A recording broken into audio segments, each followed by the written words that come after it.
This video will cover the structure and acidity of alcohols. Alcohols are weak acids. They will react with base to form the deprotonated alcohol, also called an alkoxide ion.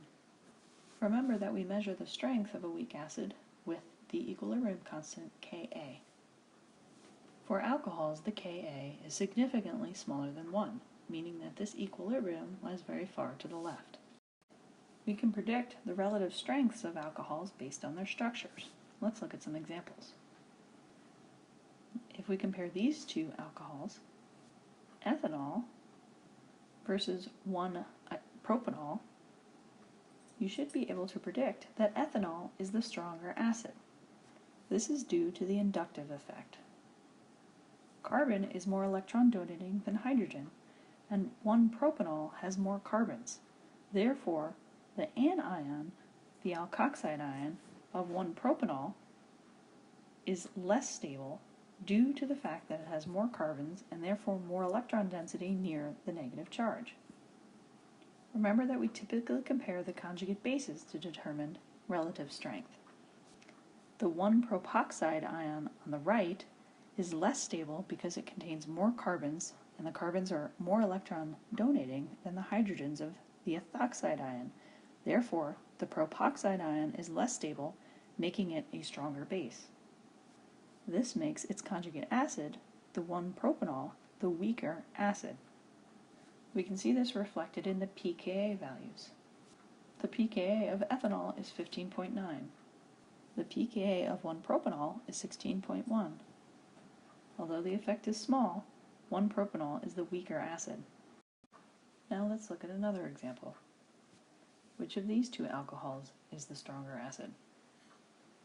It is the one on the right, again due to the inductive effect.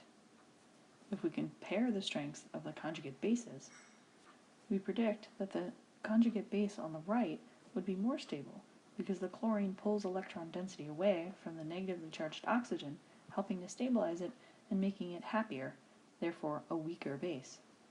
We see this effect in the values of the pKa's.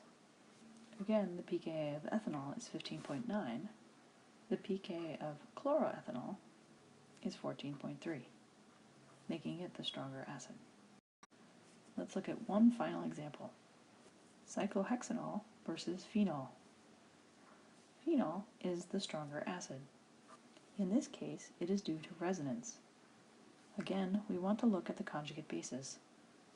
The phenolate ion on the right is resonance stabilized, making it happier with a negative charge and making it the weaker base.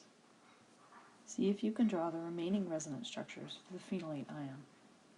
We can see this effect when we look at the pKa values for these two acids.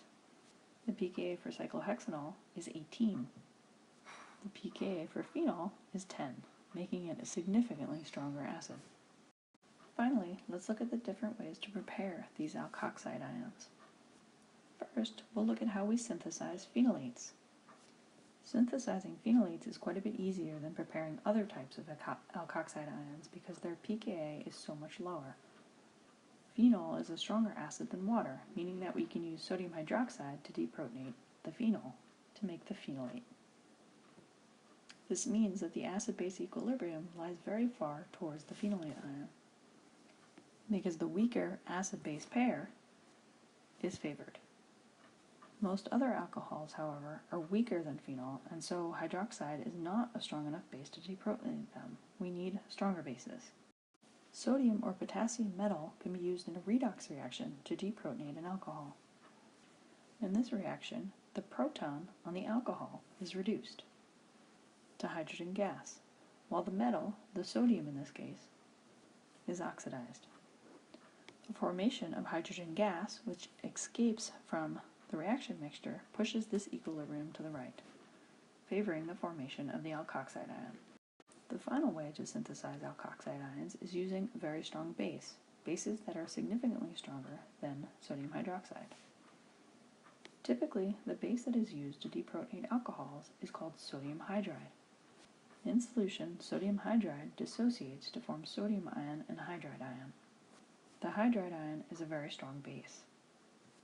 Again, the generation of hydrogen gas in this reaction helps to push the equilibrium to the right as the hydrogen gas escapes from the reaction mixture.